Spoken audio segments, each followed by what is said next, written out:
Hey guys, I hope you're home safe. This is going to be a series of 4 videos on rational expressions, and today we are simplifying rational expressions.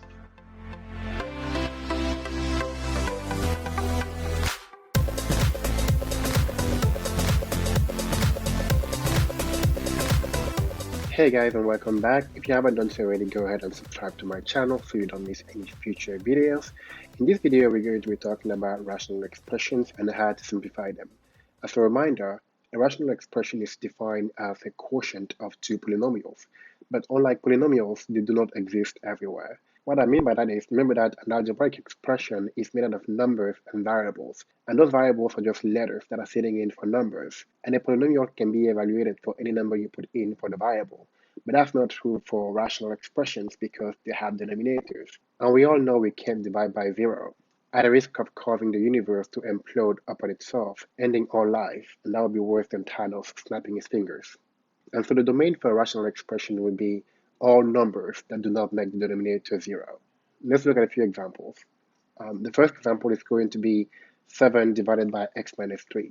And so looking at this, what number would cause the denominator to be 0? Since the denominator is x minus 3, the number that will make it 0, it's going to be 3.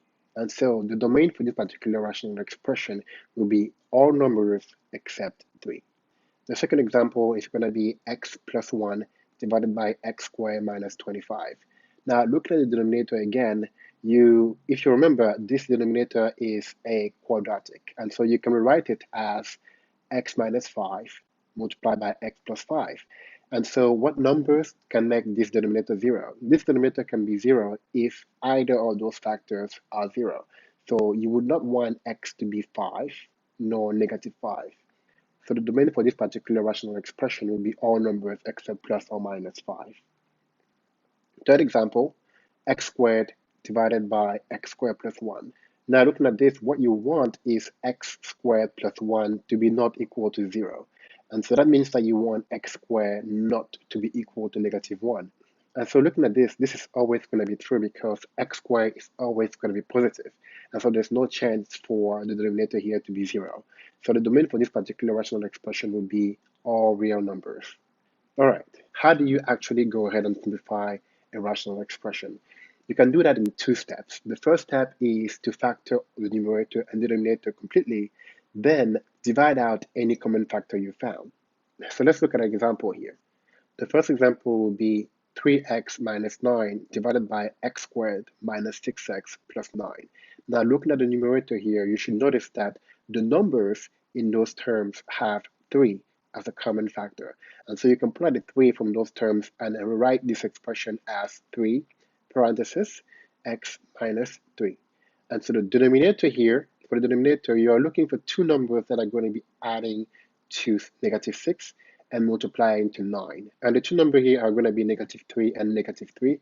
And so you can factor this denominator as x minus 3 multiplied by x minus 3. And so with that, this is completely factored. And so now you can go to step 2 and divide out any common factor. X minus 3 and x minus 3 are common, so that will go away. And all you have left is just 3 divided by x minus 3. And just as a side note, the domain for this particular rational expression would be all numbers except for 3. Next example, let's look at y squared minus 4y minus 5 divided by y squared plus 5y plus 4. And so the first one here, the numerator, you're looking for 2 numbers that would add up to negative 4 and multiply to negative 5.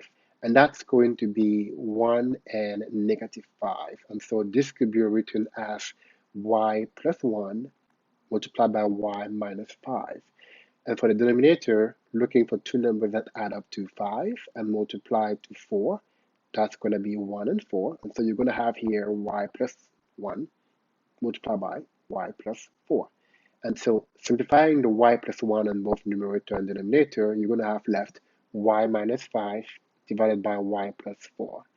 Now for this particular example, the domain is going to be all real number except for negative 1 and negative 4. Whenever you look for the denominator of a rational expression, you are always going to look for it on the unsimplified version of it. So although the last version of it here only has y plus 4 as the denominator, the domain always comes from the original rational expression. So we're going to be looking at y not equal to -1 and y not equal to -4. Next example, we're going to have x squared minus 8x plus 16 divided by 3x minus 12.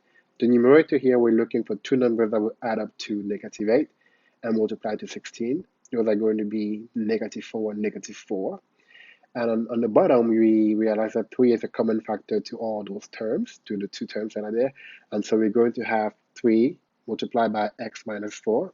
Simplifying out x minus 4 on both numerator and denominator, we're going to have left x minus 4 divided by 3.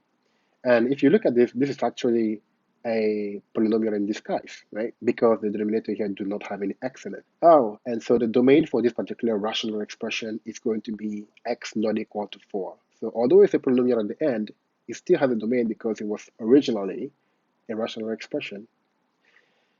Last example here, let's look at x squared minus 14x plus 49 divided by x squared minus 49. And so the numerator here is going to be x minus 7 times x minus 7. And the denominator is going to be the difference of squared. So that's going to give us x minus 7 times x plus 7. Simplifying out the x minus 7, you're going to get x minus 7, x plus 7 at the end. And of course, as usual, our domain here is going to be all numbers except for plus or minus 7. Alright guys, that is it for now. The link for this note is always going to be in the description below. If you like this video, don't forget to share, like, and subscribe. Also, follow me on my other social platforms on Facebook, Instagram, Snapchat, and Twitter at Franck's Note, and I will see you in the next video.